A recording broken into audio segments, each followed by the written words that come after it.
Hi, I'm David Brousseau, and tonight we're going to be talking about what the early Christians believed about entertainment and what they did for entertainment.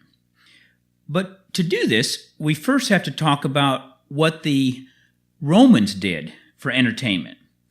Now, when I use the word Romans tonight, I'm not talking just about the people who lived in the city of Rome. In fact, I'm not even talking just about the people who lived in Italy or who had been from Italy. I'm talking about all of the people throughout the Roman Empire, which covered the whole Mediterranean world.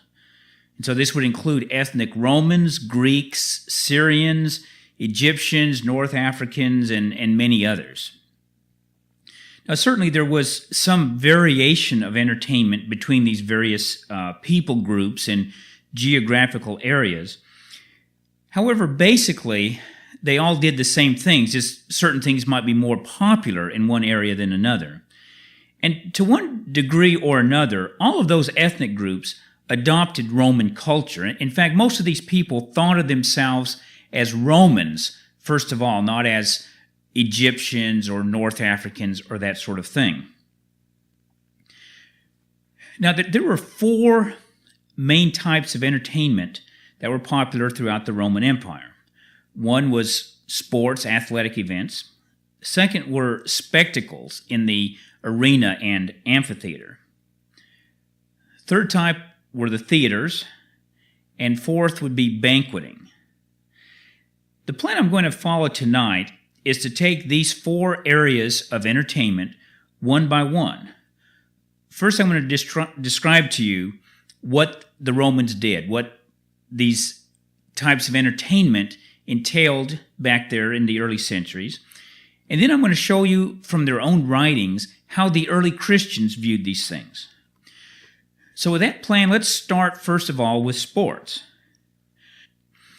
Actually, athletic games originated as part of various Greek religious festivals or funerary commemorations associated with the worship of the dead. In fact, the most famous of these athletic contests are the Olympic Games. They were actually held at the great sanctuary of Zeus in Olympia, Greece, and they were part of pagan worship. They began with prayer and with a sacrifice to one or more gods. So what attitude do you think the early Christians had towards them? Well, as you can probably guess, the early Christians refused to have anything to do with the Olympic Games.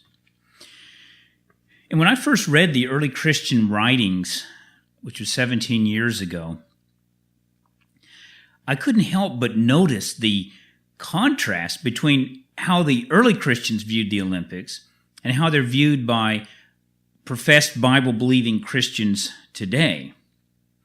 The early Christians, as I said, refused to have anything to do with them. In fact, if you were an Olympic athlete, you would be put out of the church. And if you were one before you became a Christian, they would not allow you to be baptized until you totally had left that off.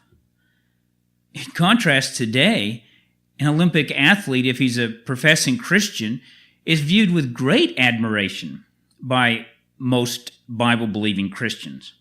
And throughout tonight, when I'm talking about Bible-believing Christians, I think you understand. I mean, evangelicals and others who profess to believe the Bible as the Word of God, whether or not their lives reflect that they do. I'm using the term as people call themselves. I realize that probably the vast majority of people who call themselves Bible-believing Christians deny Christ by the way they live.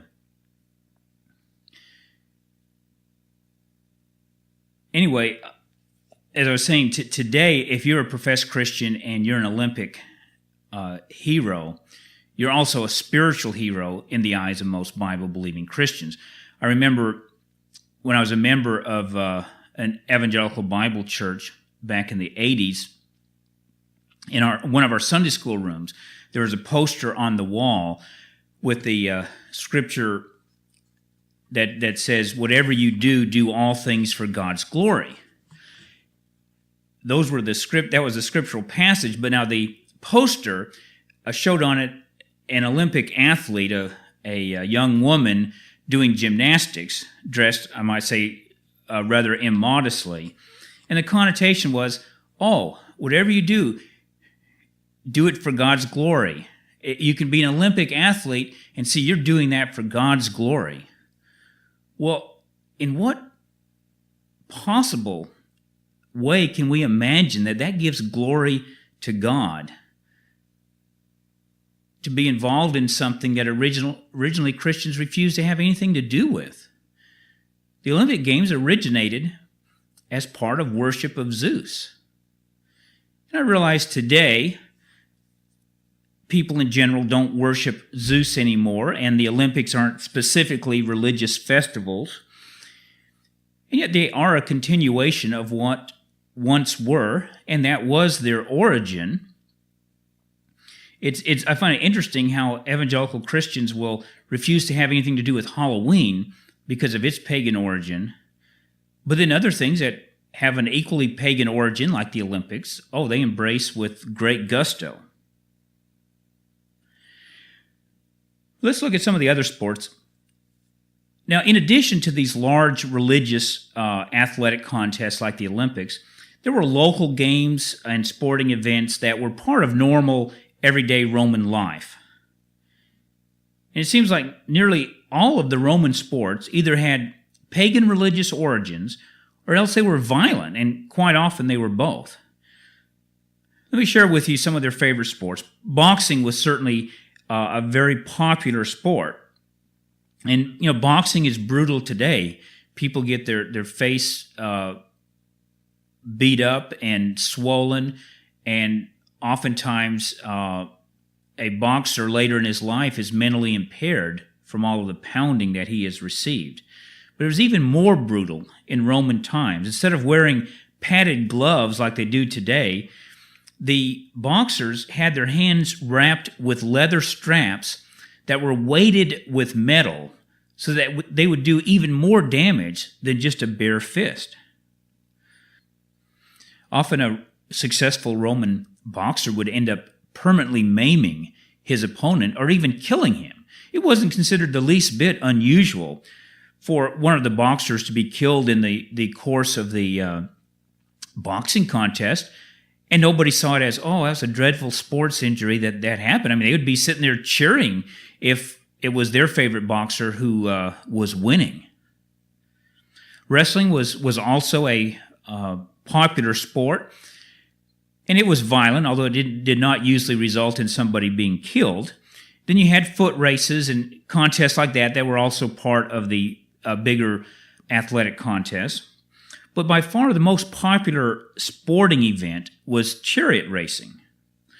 Successful charioteers became quite wealthy, and they were adored by the public, just like sports heroes are today.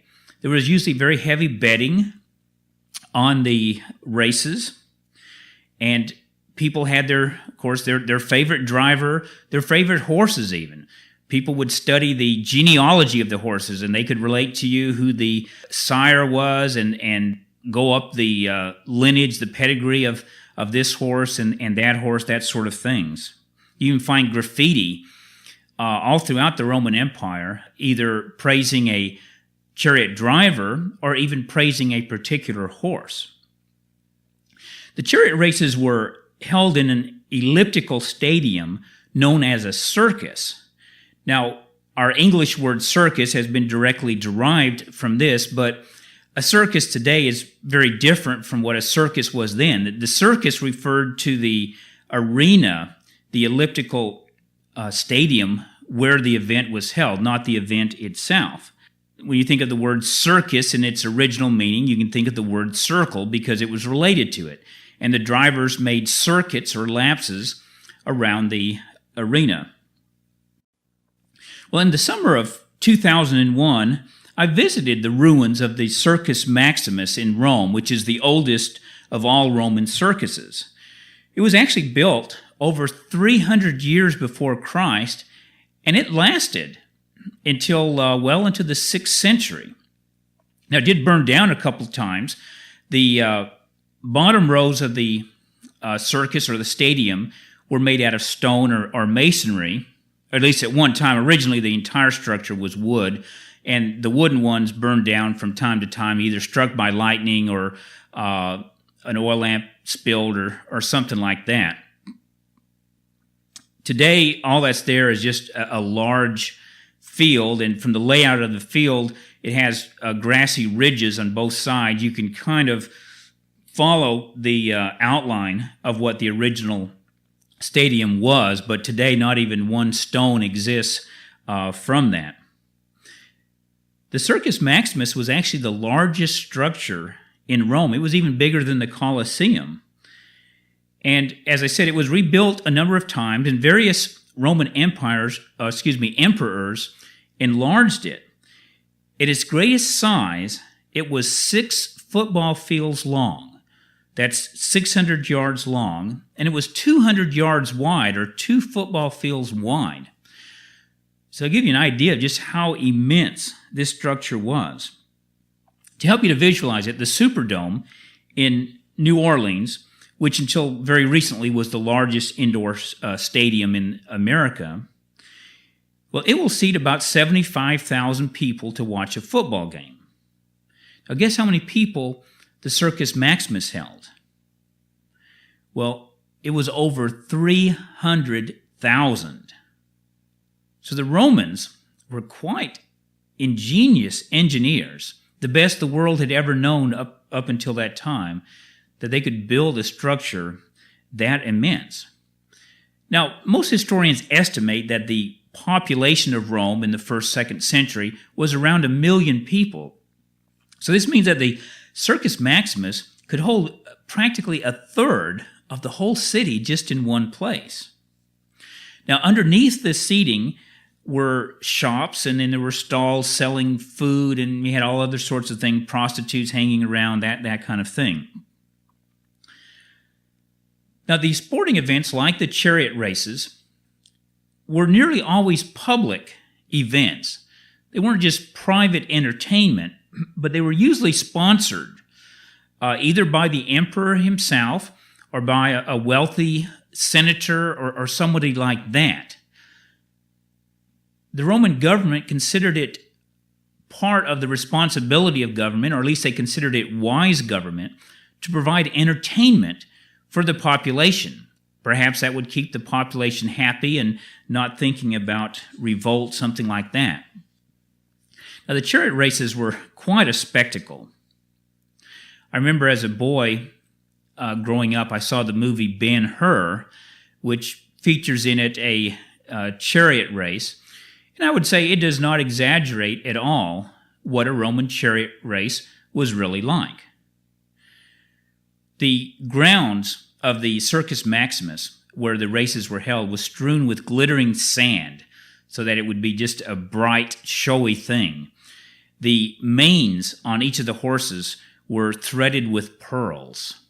The chariots were usually decorated very ornately, and the charioteers would come driving out from the stables, and the throngs of people would go wild, each one cheering his own particular team.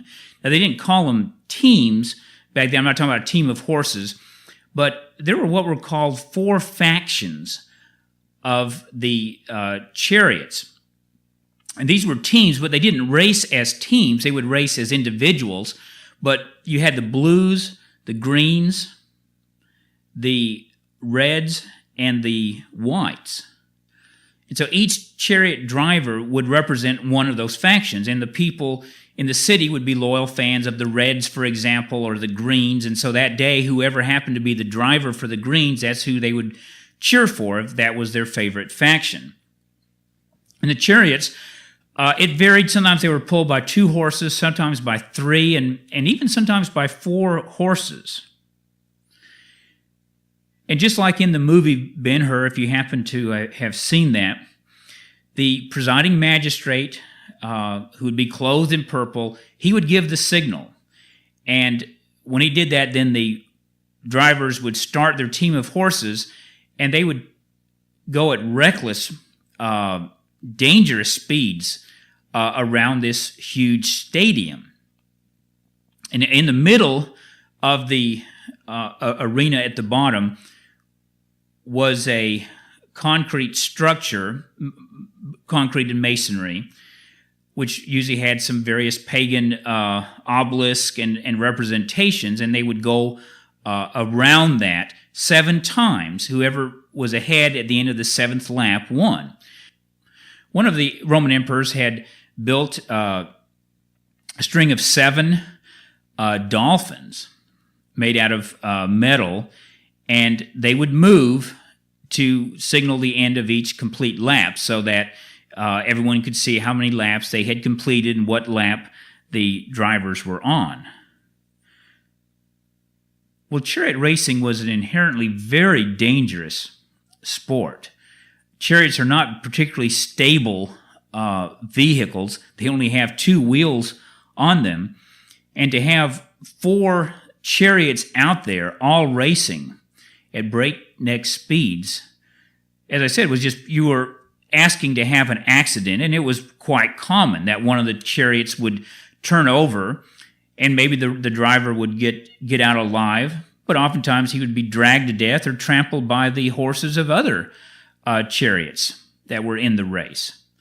And this was just considered normal. Oh, somebody got killed. Oh, big deal, you know. In fact, if it was of the opponent, if he was the red driver, you'd be there cheering if you were one of the fans of the greens or the blues or the whites.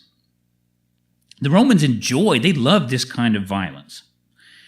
The circus was also a place where love affairs could be arranged.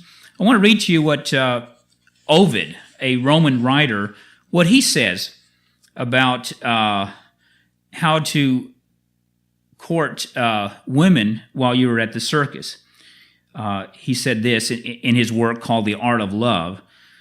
Nor should you neglect the horse races. And when they say horse races in their writings, they're talking about the chariots, not horse racing as we know it today. Many are the opportunities that await you in the spacious circus. No call here for the secret language of fingers, nor need you depend upon a furtive nod. Nobody will prevent you sitting next to a girl. Sit as closely as you like. That's easy enough. The seating compels it.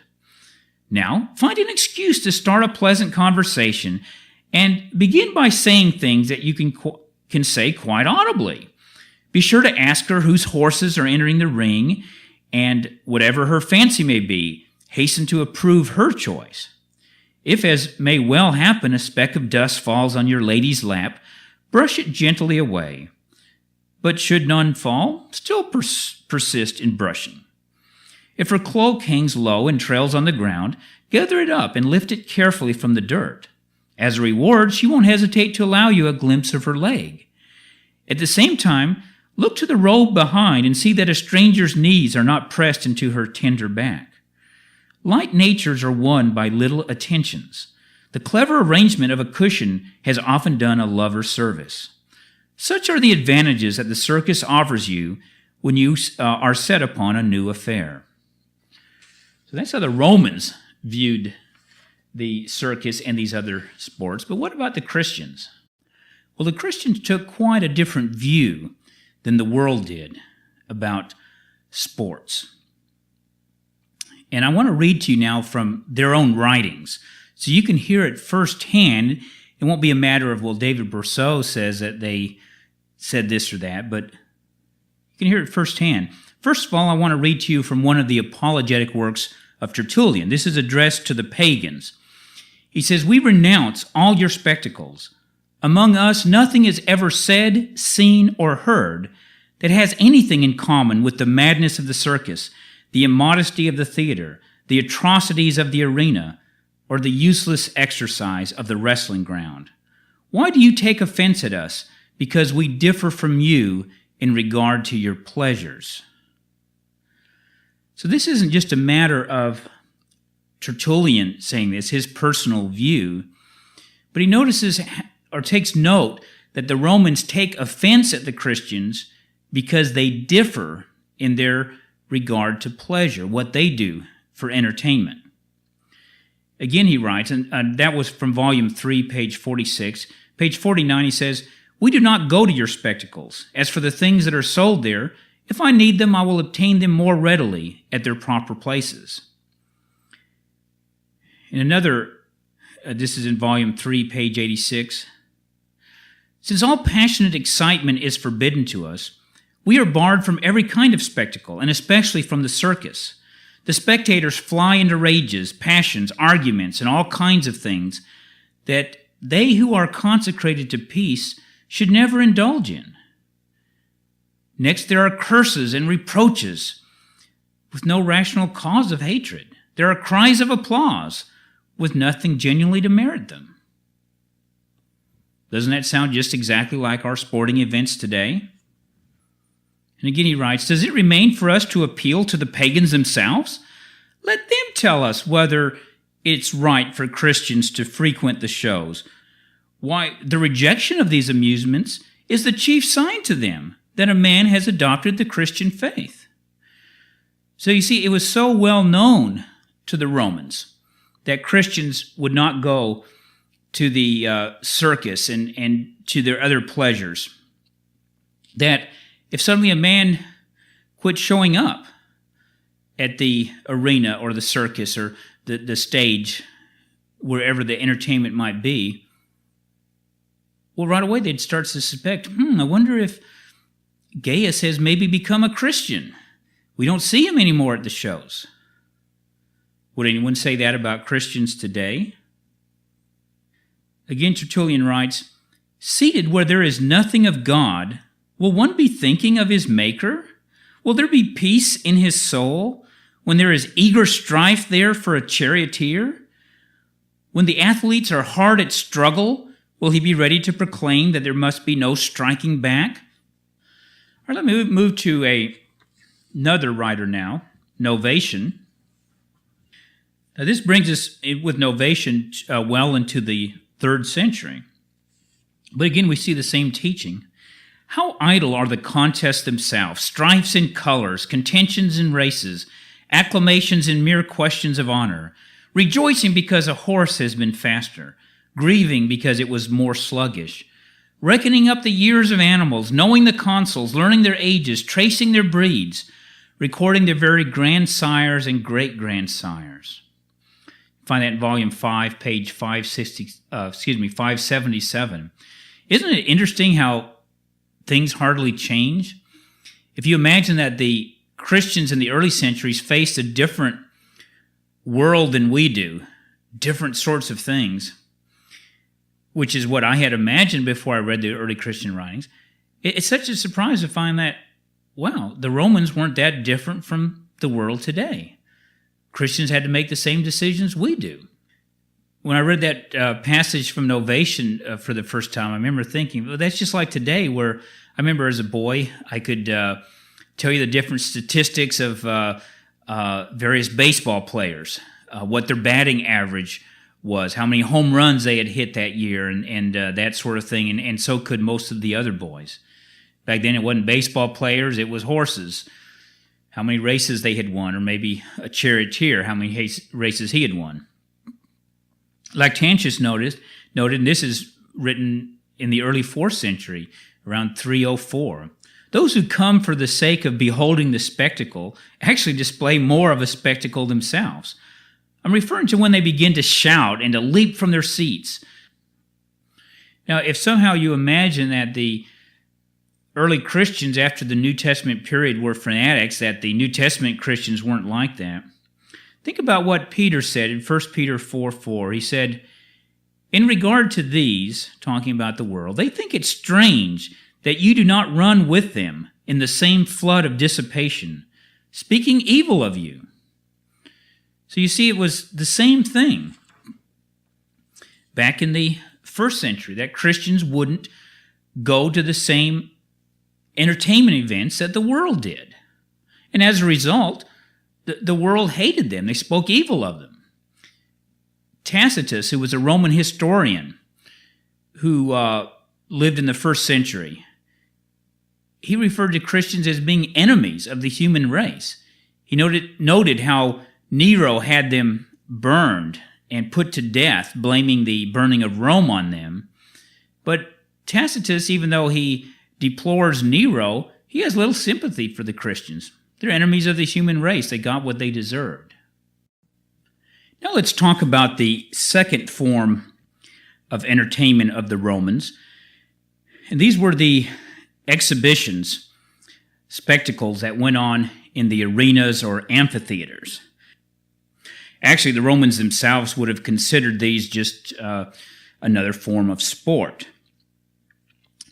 And the principal three kinds of spectacles that went on in the arena that we're going to look at today were the gladiator contests, which were called the munera by the Romans, which literally means an offering. And then there were the wild beast hunts, called the venationes by the Romans. And then you had the execution of criminals done in a form of a show, such as Christians being burned alive or thrown to wild beasts to be torn up. Even non-Christians today would have trouble calling any of those things by the name of sports, but the Romans did. Now, the most famous arena of all is the Colosseum, but it was by no means the first arena ever constructed, and every large city had their own arenas. In fact, Rome had several arenas. The Colosseum was the largest, but it was not the only one. So I'm going to talk a little bit about what went on in the Colosseum, and even though we'll talk about it specifically, because I've been to it, the other ones I haven't been to, what went on there would be very typical of what went on at other places. Now, the arena that we know as the Colosseum actually was not called the Colosseum in the days of the Romans. It wasn't until the Middle Ages that it was called the Colosseum, and most historians think the name doesn't come from its large size, which would certainly be appropriate, but rather there had been a huge statue of Nero that Nero had built for himself right outside the Colosseum. And it was this Colossus, this huge statue of Nero, that then the arena next to it was called the Colosseum. Construction of the Colosseum was begun by the Emperor Vespasian. This was after Nero had committed suicide, and then there were three brief emperors, all who met their deaths. And the population hated Nero. And one of the things he had done was confiscated this land, which had been right there in the heart of Rome, along the sacred way where all of the processions of any kind always took place. Right outside where Nero had built his palace, and then you had the Roman Forum just a short distance from it, and the Circus Maximus was not very far either. All of them are in walking distance of one another. So what Vespasian wanted to do was to give this land back to the people of Rome. And so he drained the artificial lake that Nero had constructed there, because it was in a valley. Rome is built on 7 hills, as you've probably heard, and where the Colosseum lies is between the valley of some of these hills. So he drained the lake and began construction on the amphitheater that we know as the Colosseum. He died long before it was completed, and his son Titus, the same Roman who had conquered Jerusalem in AD 70, he had, from there, Vespasian was his father, and when his father died, he became emperor, and he continued work on the Colosseum and even inaugurated it, although it wasn't finished, at least in the state that we know it today, under him. But he dedicated the Colosseum in the year AD 79, and to do that, he had 100 days of spectacles, of gladiator fights and the hunts of animals and execution of criminals and those sorts of things. He also had the bottom area of the Colosseum flooded, which was very easy since it was, in this valley. Nero had been able to build an artificial lake there. And he had a huge mock naval battle involving 3,000 men fighting each other down there while the people watched. And what Titus did and his father Vespasian was not anything new. From way back, long before the time of Christ, Roman leaders had used the arena, the gladiator fights, which perhaps rivaled the chariot races in popularity, as a means to promote themselves. Julius Caesar had done this, where he would invite people, the whole city, whoever, to come and watch his spectacle, and he would pay for everything. And in fact, the Senate, which was growing jealous of Julius Caesar, had passed a law allowing him only to have 200 gladiators at a time. One of the other Roman emperors, Trajan, to celebrate his triumph over the Dacians, had held a series of games involving 10,000 gladiators and 11,000 wild beasts, all of which were put to death. Well, the Colosseum itself was quite a marvelous structure, even for the Romans, who were the greatest engineers the world had known up until that time. It's not nearly as big. The Colosseum isn't as big as the Circus Maximus, and yet it has lasted because its outer walls were all built out of masonry and concrete, whereas the circus had been primarily constructed of wood and had burned down, been destroyed long before. The Colosseum is actually 4 stories high, over 150 feet high. And it had 80 different entrances. Now, some of the entrances were reserved just for the emperor himself and his immediate party. Then you had other entrances reserved for, say, the Vestal Virgins or the Pontifex Maximus, important religious figures in Rome. And then there were places for the senators, etc. But now most of these 80 entrances had numbers on them, and people had tickets with a number on it, somewhat like we would use today. But it was the Romans who started this practice. And then you go through your entrance, and then the seats by your entrance would also have numbers, just like in a stadium today. So people could go in and be seated, and people weren't fighting for a particular seat because they already had a ticket to that seat. And like I say, the Roman emperors and the senators and other wealthy people, they used the games as a way to appease the population, to promote their own popularity, to make the population happy, and also because this was considered part of life. Enjoy yourself. There was not a whole lot more in life to a Roman. They had no profound religious beliefs beyond this life itself. Now, the Colosseum was also covered, not with a roof, but there were a series of huge canopies that rested on wooden beams. You had wooden beams that stretched all across the top of the Colosseum, and then there were canopies that would be unfurled, stretched across there, and these would protect the spectators from the hot Italian sun or protect them from rain when it rained. And there would be a whole team of former sailors who were employed to man the ropes in unfurling the canopy, since they had so much experience in that in sailing ships. Now, when I mentioned the 80 different entrances to the Colosseum, one of the entrances I didn't tell you about, because this is the entrance that the gladiators came through, and they would come in a large procession. Often they would ride chariots in, and then they would get off the chariots once they had gone around the arena, and they'd form this large column of fighters, and then they would march around the perimeter of the arena, and as they would come to the magistrate's seat, they would say, "We who are about to die salute you." And the crowd would just be impatient, waiting for the show to begin. And then at the given signal, the gladiators would begin fighting each other.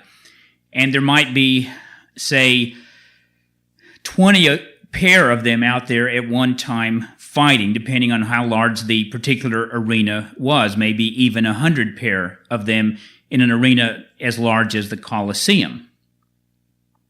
Now, there were 4 different kinds of gladiators. By that I mean 4 different ways that they were armed. The 2 that we know best, that you often will see in picture books, or I know growing up in the 50s, there were lots of movies about ancient Rome and about the Christians, etc. The first kind of a gladiator warrior was called the Samnite, and the name comes from a people that the Romans, way back early in their history, had fought and defeated, and they would arm this gladiator the way that a Samnite warrior had been armed. He would have a fairly magnificent helmet on. In fact, I've seen one of these helmets in the British Museum in London, and it's pretty imposing. It's made out of iron, I believe, and it has a cage, a grating, that covers the entire face of the gladiator, more protective than a lot of the helmets that Roman soldiers wore and that others wore throughout history. Now, on top of this helmet was a large crest, and often feathers, plumes, colored plumes would come out of the crest on top of the helmet. And so, like I say, it was all done to make a very imposing spectacle for the people. Now, this Samnite gladiator would carry a short sword, the kind that would be very commonly used by the Roman soldiers, and also a shield.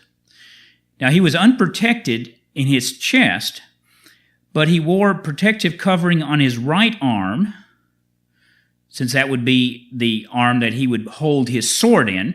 In his left arm, he had the shield to protect it. And then his left leg would be heavily armored, but not his right, because thrusting with his sword, he would put forth his left leg first. It would be the one that would be most vulnerable. So that was one kind of gladiator, and often two Samnite gladiators would fight each other. Now, another kind, there were, like I say, four kinds, but two would be very similar to the Samnite, but just a little different, the kind of weapon they use or the protective covering. But the fourth kind was quite different, because he had virtually no armor on at all. In fact, he would be totally unprotected. His legs, his chest, only his loins would have any kind of covering and protection. And he had no shield, no sword, but instead he had a trident, a three-pronged spear that he would use against his opponent. And typically his opponent would not be another gladiator armed like himself, but rather it'd be a Samnite or one of the other two kinds with swords and some protection. Now, instead of a shield, what he had was a net, like a fisherman's net. And he was known by the Romans as a retiarius, which means a net wielder. And what he would try to do was to entangle his opponent in his net. And if he succeeded and his opponent was entangled while he was trying to get out, then he would run him through with his spear. And because he had no protection, it was both a disadvantage and an advantage, it meant that he was far quicker and more mobile than his opponent, who had this heavy shield and armor on. And often the Samnite was a larger, heavier person than the net wielder. Now, the net had a rope attached to it so that if he threw his net and missed, he could quickly bring it back and still have it. Well, who had the advantage between the Samnite and the net wielder gladiator? Well, they were about equal. It depended on the skill of the particular person. Of course, the fact that all this was done for the amusement of people is something ghastly and horrible, that they would enjoy setting up these contests and would be all excited and happy, look forward to a day in the arena and come home all joyful and glad after seeing hundreds of men maybe put to death as well as animals. It would often be on a Saturday, which was often a holiday. Sunday at that time period of early Rome was not a holiday. It wasn't until Constantine who made the Day of the Sun a legal holiday. But beyond just Saturday as a holiday, you had dozens of legal holidays throughout the Roman year. Usually these were religious, or they might be commemorating an emperor or some kind of event that was important to the nation of Rome. So take one of these typical holidays. The emperor or somebody would arrange to have a day of games or gladiator duels, spectacles there at the arena. Well, the people would come in the morning, and the day would start off in the morning with first some light battles. You would have maybe things that were done to be funny or more of a farce. Perhaps some dwarfs would be out there with wooden swords fighting. You had ladies. Up until the year 200, you had female gladiators, but these were not there to fight till the death. They had wooden swords, and it was, again, just more for fun that they would be out. Well, then after the crowd was warmed up a bit, then you'd have the glorious procession of the gladiators come in, as I had described before, and then the fights would start. And if a particular gladiator was, say, being very cautious, he was trying to stay away from the net wielder's net, something like that, and avoiding contact, well, then you had the managers of the gladiators, who were freemen, with whips, and they would come in and give the gladiator a strong lash on the back, and they had bare backs and chests, both kinds of gladiators, to force the gladiator to move up and engage in combat. In other words, they didn't want you to just be cautious and fight out there, two men for a couple of hours and somebody avoiding being injured. They wanted you to get right into it, and if it went on too long, the crowd would get very impatient and start yelling, and like I say, the managers, if they hadn't done it on their own, would then come out and lash them good and force them to fight to the death and get it over with.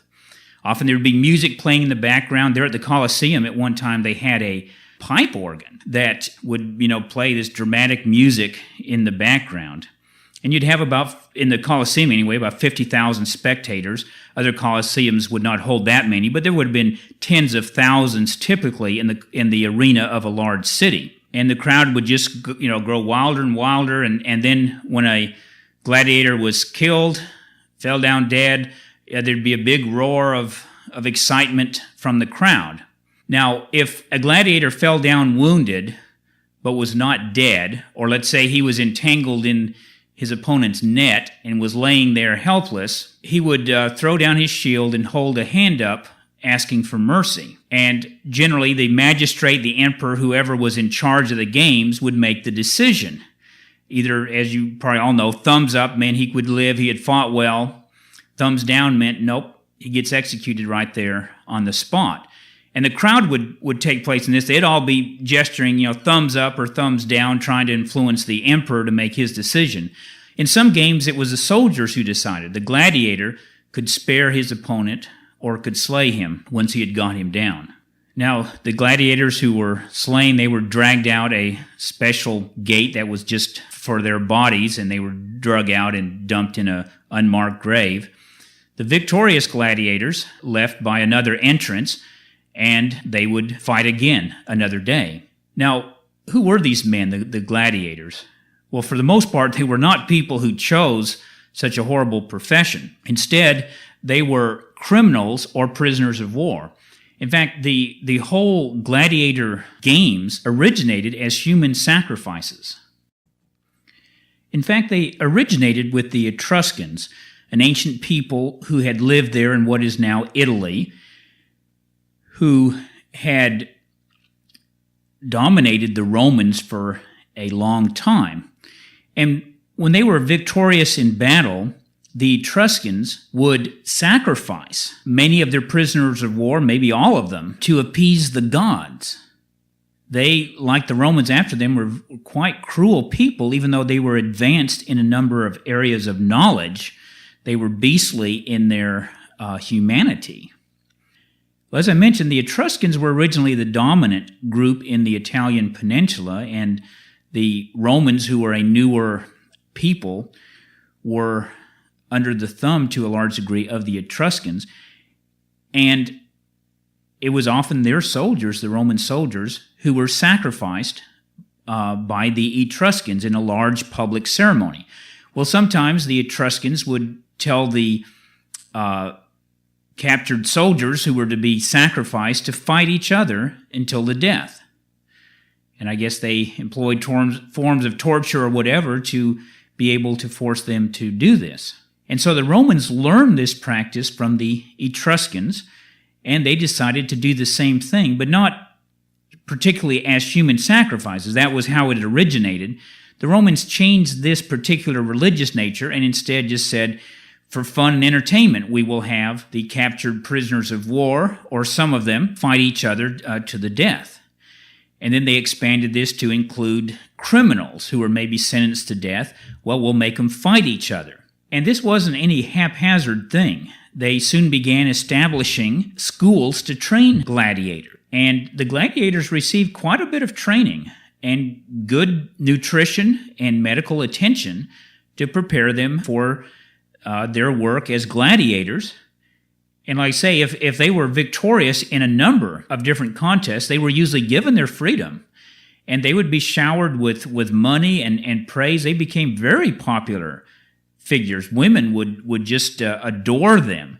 And there's graffiti even now that you can find in Pompeii and in Rome of things that women have written admiring some gladiator hero. In fact, there are instances of women leaving their husbands and running off with a victorious gladiator.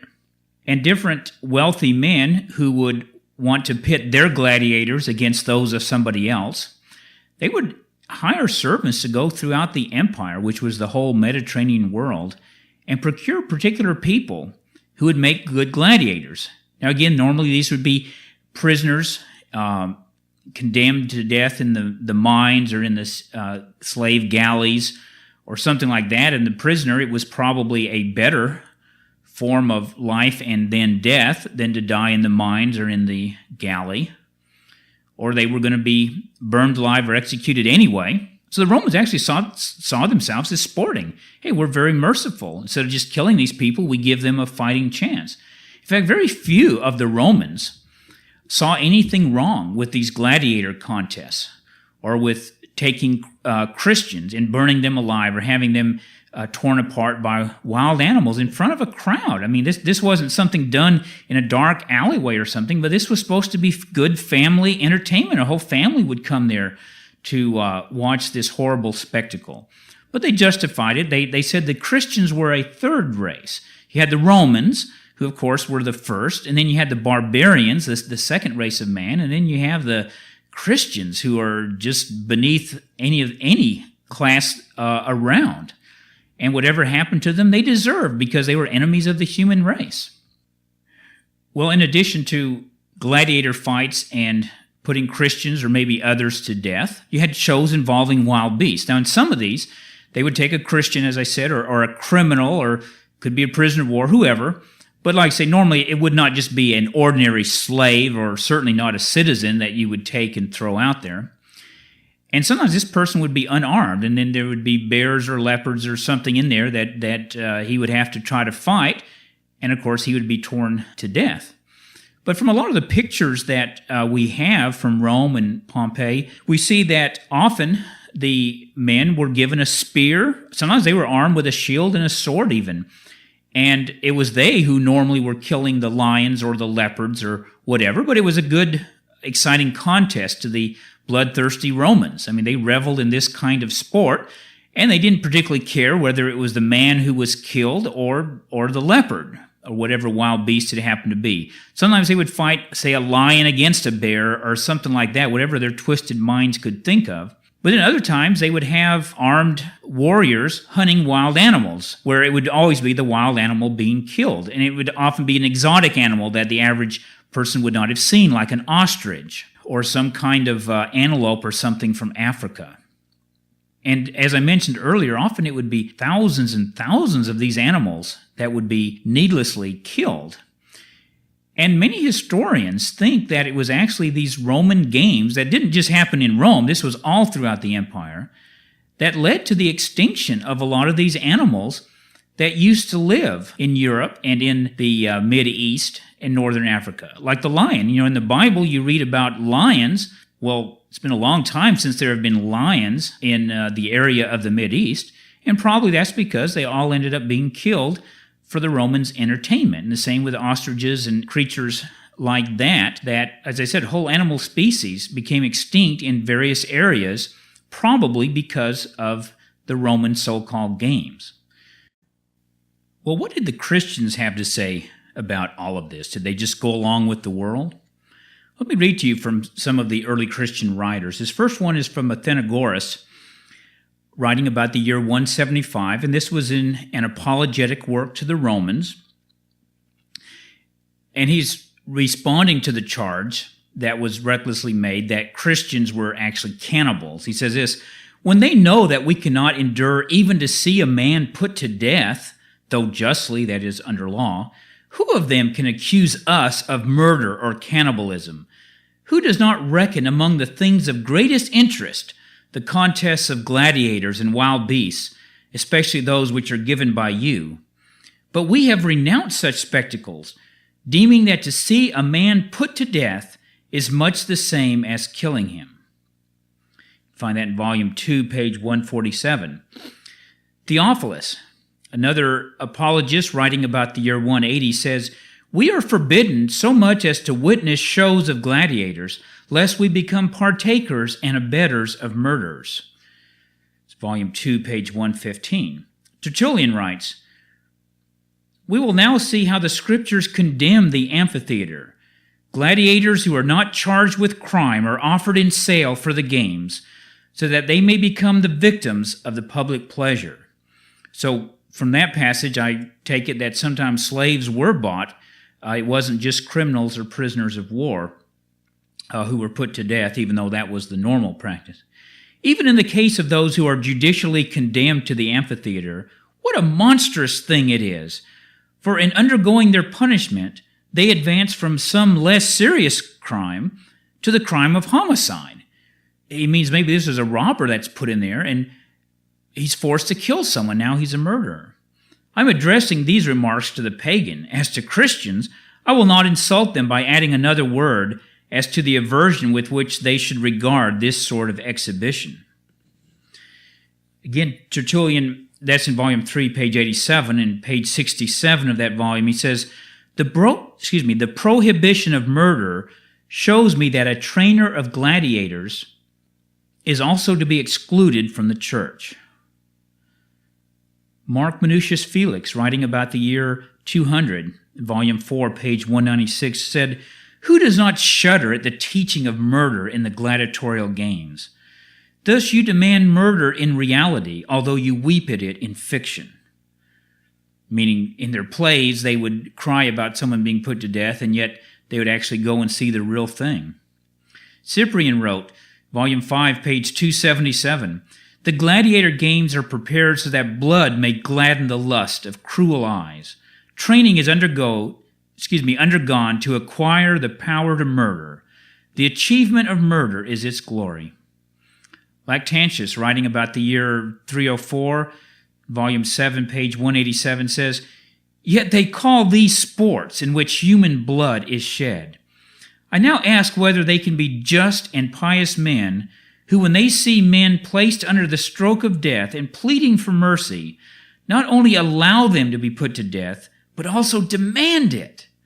They give cruel and inhuman votes for their death, for they are not satisfied with mere wounds or the shedding of blood. They are even angry with the combatants unless one of the two is quickly slain. As though they thirsted for human blood, they hate delays. Filled with this practice, they have lost their humanity. If then it is in no way permitted to commit homicide, it is not allowed for us to be present at all, lest any bloodshed should reach our conscience." So there's no question that the Christians were uniform in their utter condemnation of the arena and what went on there.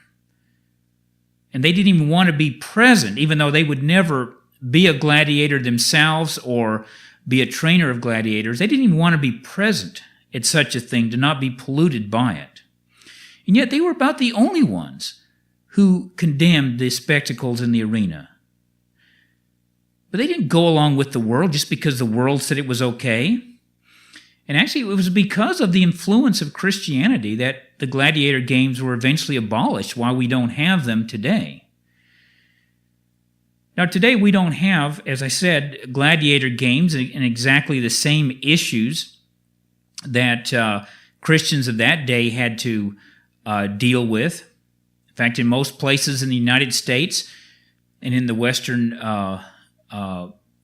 world outside of Latin America, that even fighting of animals, dog fights, cockfights, are against the law, which is wonderful.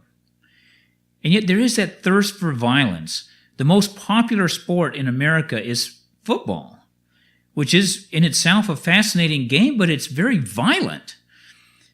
You could have virtually the same game with flag football. I remember growing up and watching flag football games.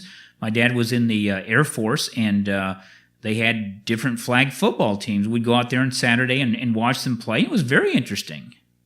But see, the public, they don't want that. They want the hitting and the people being hurt and just the violence that goes with football. Hockey is the same way. They could eliminate most of the violence of hockey games, but people revel in that. The third major form of entertainment for the Romans was the theater. Now, the most startling thing about their theater is that it was hardly different from theaters of today, except that they always used live actors on stage, where we have both live theaters and motion picture theaters. But the subjects were the same: crime, revenge, intrigue, sexual immorality. The Roman audiences loved scenes of bloodshed and murder, just like audiences do today. And just like today, even the Roman audiences wanted as much realism as possible. So you had acts of adultery graphically acted out before the audiences, sometimes with considerable nudity. Is that any different than what is apparently shown in movies today? I gave up on movie theaters back in the 1980s, and I'm sure it hasn't gotten any better from what was being shown then. But once again, when Christianity was new, Christians didn't just follow the world. Instead, they took a stand against it. Let me read to you what some of the writers say concerning the theater of their day. And what you do find in reading the early Christian writings is that there is an utter uniformity among Christians, that the stage, the theater, was no place for Christians to be, either as an actor or as a spectator. Tatian wrote about the year 160, "They utter lewd speeches in pretentious tones, and they act out indecent movements. Your daughters and your sons watch them giving lessons in adultery on the stage."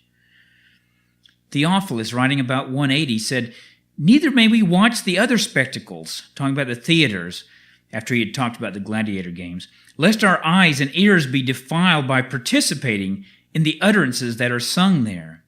For if one should speak of cannibalism, in these spectacles the children of Thyestes and Tereus are eaten, and as for adultery, both in the case of men and of gods, whom they celebrate in elegant language for honors and prizes, this is made the subject of their dramas." Clement of Alexandria, writing about the year 195, says, "Christ the instructor will not then bring us to public spectacles. Not inappropriately, one might call the racecourse and the theater the seat of plagues," quoting from the Scriptures. "Let spectacles, therefore, and plays that are full of indecent language and abundant gossip be forbidden. For what base action is there that is not exhibited in the theaters?" Actually, the Roman authorities were themselves concerned about weakening public morals because of what was being shown in the theaters. But how the theaters got around this is that they were originally part of the temples. And so it passed as a form of worship. This was in the temple, and a lot of things were allowed there that would not be allowed out in the open. So just like the athletic games and the gladiator games, the theater itself also began originally as a religious thing, even though most of that had been lost by the time of these early Christian writers. But Tertullian, being an educated man, pointed this out. Writing in volume 3, page 84, he says, We will now direct our discourse from there, that was the sports, to the theater, beginning with the place of exhibition. At first, the theater was actually a temple of Venus. And to speak briefly, it was because of this that stage performances were allowed to escape censure. That is how they got a foothold in the world, for oftentimes the censors, in the interest of morality, put down the rising theaters. And again he wrote, "Are we not in like manner commanded to put away from us all immodesty? On this ground, again, we are excluded from the theater, which is immodesty's own peculiar abode. The very harlots, too, victims of the public lust, are brought upon the stage. Let the Senate, let all ranks blush for very shame. Is it right to look on what is disgraceful to do? How is it that the things that defile a man in going out of his mouth are not regarded as doing so when they go into his eyes and ears?" Again, he wrote, volume 3, page 88, "The father who carefully protects and guards his virgin daughter's ears from every polluting word takes her to the theater himself, exposing her to all its vile words and attitudes." He's talking there about pagans. Mark Minucius Felix, writing about the year 200, said this, after talking about the gladiator games, "In the drama, the madness is not less. Rather, the debauchery is more prolonged, for now a mime either expounds or acts out adulteries." Now, when you hear the early Christian writers talking about mimes, you need to be aware that a pantomime, or the actors, the mimes, that was originally different than what we call pantomime today. Today, a mime is an actor who doesn't use any words. It does it all by acting out. Back there, the mimes actually sang. Their role was somewhat like that in opera today, but it certainly wasn't any kind of dignified, godly opera. It was parts that were sung that were very lewd. Cyprian, writing about the year 250, said, "Turn your attention to the abominations of another kind of spectacle that is not less to be deplored than the gladiator contest.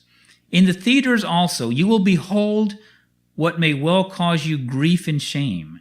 The old horrors of parental murders and incest are enfolded in action calculated to resemble reality. Things that have now ceased to be actual deeds of vice become examples. Adultery is learned while it is seen. The matron who has perhaps gone to the spectacle as a modest woman returns from it immodest. What a degradation of morals it is." It's in volume 5, page 277. And last of all, I want to read to you from Lactantius, writing about the year 304. He says, "I am inclined to think that the corrupting influence of the stage is more contaminating than the gladiator combats. That is because the subject of comedies is the dishonoring of virgins or the loves of harlots. And the more eloquent they are who have written the narratives of these disgraceful actions, the more they persuade others by the elegance of their words. In like manner, the tragedies place before the eyes of the audience the incests and parental murders of wicked kings. They also portray dire crimes. And what effect do the immodest gestures of the actors produce, except to teach and incite lust? Why should I even mention the mimes who instruct others in corrupting influences? They teach adulteries while they act them out. By pretended actions, they train their audience to do those actions that are real. What can young men or virgins do when they see that these things are practiced without shame and are willingly watched by all?" It's in volume 7, page 187. So again, the Romans saw the Christians as enemies of the human race because they wouldn't go along with the gladiator games, they weren't interested in the sports events, and they wouldn't go to the theater. But weren't the early Christians right? Doesn't the stage corrupt people? Haven't movies done the same thing today? Where today, now that Christians, most professed Christians, readily go to theaters without even thinking twice about it, and as a result, they've become so comfortable with the language and the morals of the world, with things like divorce that are shown as normal and everyday in the theater. So again, are we going to just follow the world? Or are we going to be like the Christians and walk on a different path that's different from the world? The final form of Roman entertainment we're going to talk about tonight is banqueting, and we're going to just talk about it briefly. Banqueting was another popular Roman pastime. It was an evening meal attended by a number of persons, just like a banquet is today. First they ate, and then they drank wine and talked up until the late hours. In fact, banqueting was such a popular diversion among the Romans that clubs and societies were formed mainly for the purpose of getting together regularly and having banquets together. And quite often, banquets provided an excuse for gluttony and drunkenness, and it was these last two things that caused the early Christians to generally object to the Roman banquets. Still, I want to clear up a popular misconception that I myself once had. I know I grew up being told that the Romans would gorge themselves at their banquets until they couldn't eat any more. Then they would go to a place called a vomitorium, where they would tickle their throats with a feather, causing them to throw up. Well, then, having emptied their stomach of most of its contents, they'd go back to the table and gorge themselves even more. Now, I'm not going to say that such a thing like that never happened at a Roman banquet, but if so, it was not a normal Roman practice. Not a single one of the early Christian writers make any mention of it, and certainly they would have said something about it if it had been a practice they knew about. And none of the Roman writers that I have read mention any such thing. And I should also explain that not all banquets were wicked by any means. Often, for example, men got together to discuss topics of science or government or philosophy. They didn't overeat, they didn't overdrink at a lot of their banquets. However, I think it is fair to say that gluttony and drunkenness were certainly common features of many Roman banquets. The New Testament makes reference to this sort of thing. For example, Romans 13, verses 12 and 13, Paul writes, "Let us cast off the works of darkness, and let us put on the armor of light.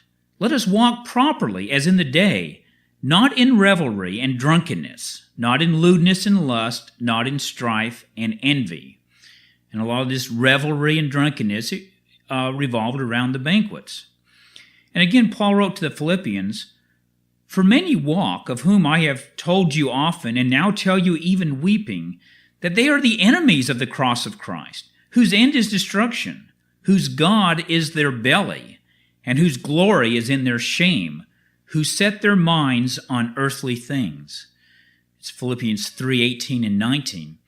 So, this was prevalent in the New Testament times, and as Paul indicates there, even some Christians fell into these pagan habits of gorging themselves, gluttony, drunkenness, that sort of thing. Peter talks about this, 1 Peter 4, verses 3 and 4, where he says, "We have spent enough of our past lifetime in doing the will of the Gentiles, when we walked in lewdness, lust, drunkenness, revelries, drinking parties, and abominable idolatries." I think the King James there even says banqueting. And in the verse that we read at the beginning of tonight's message, Peter said, "In regard to these, they think it strange that you do not run with them in the same flood of dissipation, speaking evil of you." So this was another form of entertainment of the Romans that, again, the Christians didn't frequent because of the gluttony and the drunkenness and often immorality that went on there. And again, the Romans spoke evil of them because they couldn't understand this. Why don't they want to do the things that normal human beings do? Now, the early Christians took those passages of Scripture that I just read very seriously and very literally, and they refused to attend any banquets that would end up being drinking parties or indulgences in gluttony. But this doesn't mean that they never attended a banquet, that there was something evil about just an ordinary banquet in itself. But before closing, I've probably left you with the question, well, what did the early Christians do for enjoyment? Well, the early Christians were not opposed to wholesome enjoyment in moderation. For example, Clement of Alexandria wrote concerning athletics. He said, "For men to prefer gymnastic exercises to the baths is perhaps not bad, for such exercises are in some respects conducive to the health of young men. Nor are women to be deprived of bodily exercise. Reading aloud is often an exercise to many. However, do not let the athletic contests that I have allowed be undertaken for the sake of vainglory. Rather, they should be undertaken only for manly sweat. We must always aim at moderation. And again, Clement wrote about the game of ball. He said, playing at ball not only depends on someone throwing the ball skillfully, but it also requires one to catch it dexterously, so that the game may be gone through according to the rules for ball.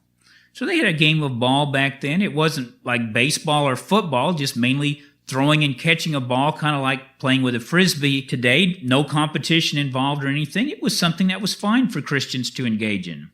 Even Tertullian, who's usually seen as one of the most conservative, said this. He said, now let me address the kind of performances peculiar to the circus exhibitions. He says, in former days, equestrianism was practiced in a simple way, on horseback. Certainly its ordinary use had nothing sinful in it, but when it was dragged into the games, it passed from the service of God into the employment of demons. It's in volume 3, verse 83. So even Tertullian, who was, of course, opposed to the circus, as were nearly all Christians, said there's nothing wrong with horseback riding or watching exhibitions of horses going through paces and things like that. It was when they were brought into the games and then they were steeped with idolatry and gambling and a strong, fierce spirit of competition and then violence and all of those sort of things. And as to banqueting, as I said, Christians had no opposition to getting together for a meal. Only they cautioned that eating should be done in moderation and our food should be simple. Clement of Alexandria wrote, there is discrimination to be employed in reference to food. It is to be simple, truly plain, suiting precisely simple and artless children, as ministering to life, not to luxury.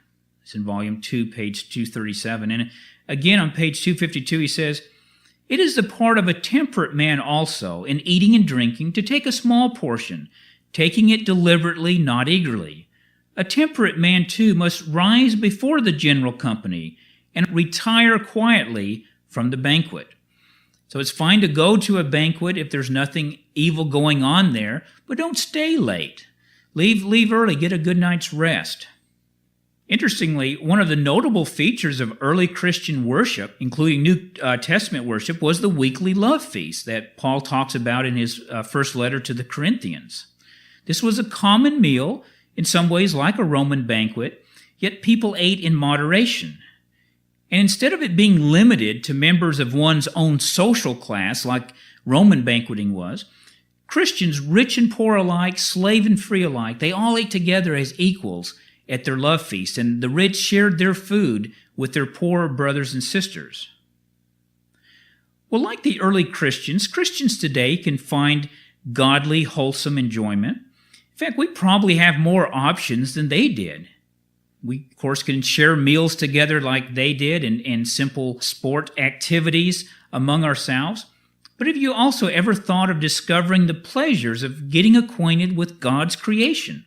His creation both here on the earth and in the heavens. One of the early Christians wrote this that I'd like to leave you as a parting thought. The Christian has more noble exhibitions if he desires them. He has that beauty of the universe to look upon and admire, to say nothing of those pleasures he cannot yet contemplate. He may gaze upon the sun's rising and on its setting, and on the troops of shining stars and those that glitter from on high with extreme mobility. I say, let these and other divine works be the exhibitions for faithful Christians. What theater built by human hands could ever be compared to works such as these?